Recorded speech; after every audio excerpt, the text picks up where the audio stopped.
Hey there! So I'm back with another portion of reading from my Memoirs of an Ex-Transgender, and this is my third book. Okay, so let's go. Compared to the polished Pastanas, the Alcantras were humble. Grandpa Francis was a sailor, but after the war, he returned to Malacca and worked as a boiler, boiling clothes with the Malacca General Hospital. A decent and respectable career, but sadly not enough to match the superior ranks of the Pastanas. Faced with the opposition from her family, Grandma Rose did what most female protagonists in romantic novels would do: elope. So, off to the Portuguese settlement in Malacca, Grandma Rose took flight to begin her life with the view of her heart. From a life of opulence, she was relegated to a life of austerity. From a princess to a pauper. But Grandma Rose couldn't be happier. The love and affection from her husband were more than enough to make up for the hardships of daily house chores she now had to do. And willingly, she did them all because of her deep love for her husband. From scrubbing floors to cooking with firewood, washing clothes to folding them, these were not just chores. These were all labors of love that she did to reciprocate his love for her. Truly, theirs was a marriage made in heaven.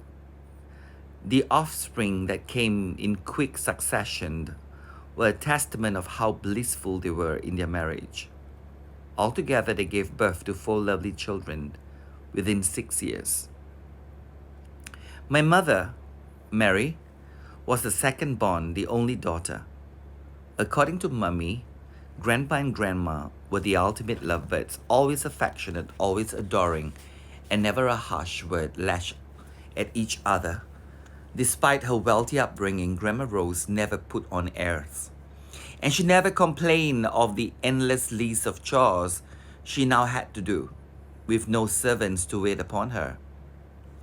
Unfortunately, all the back-breaking hard work of sweeping and scrubbing, washing and cooking finally took a toll on Grandma Rose's fragile health. She suffered a stroke when she was just in her early 30s and lost the use of her left arm and hand. My mom, who was then just a tender 7 years old child, 7-year-old child had to learn how to take over some duties in the house. Still a child, barely out of a whirl of girly dolls, Mummy was immediately thrust into the world of running a household. While most girls her age were still playing with their miniature tea sets, Mummy was handling heavy pots and pans. At 10, Mummy was already a pro at starting the fire for the stove and cooking meals for the entire family. A few years later, tragedy struck again, harsher and crueler. Mummy was by then 14 and had just completed a primary school education. Unable to further her studies, she became Grandma's faithful assistant. Grandma Rose was pregnant with her 5th child. She never fully recovered from her stroke a few years earlier. Instead, her health deteriorated further, and it affected her greatly. Yet Grandma Rose was reluctant to go for medical checkups. Always shy, forever chaste, she would not allow anyone except her husband to touch and look her up, even for medical purposes. The day leading the fateful day remained fresh in my mother's mind for years. Mummy and her second brother were arranging firewood in the house. Due to financial constraints, they could only afford to pick up bako from construction sites to be used as firewood.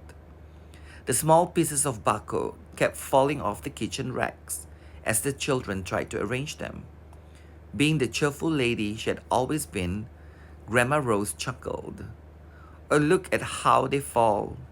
Look, there they fall again," she broke out in gully giggles. Tired from picking up the bako and stacking them to no avail, her frustrated children could not understand how their mother could find it so amusing. Mummy, the children lamented exasperatingly. It's not funny. Oh, my darlings, look. Can you see how cutely they fall off? You pick them up and they fall. You pick them up and they fall. Her cheerfulness in the midst of gloom was entrancing, her charm simply magical. The twinkle in her eyes, the sweetness of her voice touched her children's hearts, and soon the frustration they had initially felt melted away. They joined in their mother's chorus of chuckle. How could she turn exasperation into excitement? That's the gift Grandma Rose was endowed with. A few hours later, Grandma Rose felt labor pains. The time for her to deliver had arrived. As she writhed in pain in her room, Mummy ran to their 80-year-old neighbor, Abo Echa, or Grandma Echa, to seek immediate help. Abo Echa stayed by Grandma Rose's side as Mummy left again to look for more help. Grandpa was at work. And without the convenience of a phone like we do today, he could not be contacted. Being the resourceful child that she was, Mummy returned home not too long later with the village midwife. But alas, it was too late. Grandma Rose had delivered a stillborn. Mummy could still remember vividly the sight of the stillborn, which she beheld as she entered the room with the midwife, blue and black. Signs the child had actually been dead in the womb for more than a day. With her energy ebbed, the life within Grandma Rose was hanging by a thread. Efforts to revive her were futile, and she too left the world shortly. Villagers lamented that being the protective and doting mother that she was, she accompanied her youngest child on the journey to heaven. Her demise left a void in the hearts of all who knew her. The biggest void was, of course, in Grandpa Francis's heart. His wife, his soulmate, his love, gone. Gone forever. Just like that. Never again could he find another gem like Grandma. No, never again. And he remained a widower till the day he died at the age of 68, decades later.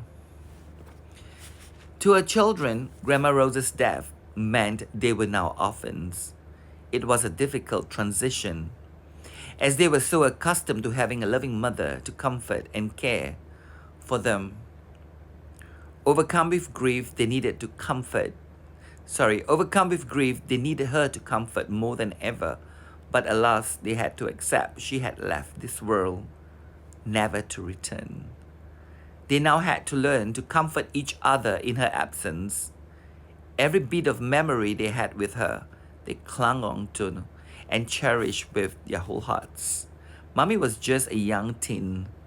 While she grieved inwardly, she had to toughen up to be a pillar of strength for her two younger brothers. After the funeral, she dutifully took on all her mother's responsibilities of caring for the family. There was so much to do that suddenly, even the act of mourning seemed like a luxury that she could not afford. There were mouths to feed, clothes to be washed, and a whole house to be kept clean. Often she was so overwhelmed by her own grief, her tears would well up unnoticed. But just before they could roll, one of her younger brothers would bawl for her attention, and rush she would to his side to comfort him, dismissing her own emotional needs to be comforted. While she was similar to her mother in diligence and duty bound, she was always very different. Grandma Rose, the princess, was a delicate and fragile flower, while Mummy was solid, stiff, and strong like a rock. The contrast was the obvious result of having grown up in different environments. Grandma in her garden of prosperity, while Mummy in the bushes of briars. I guess I'll stop here. Just a little bit more from that post.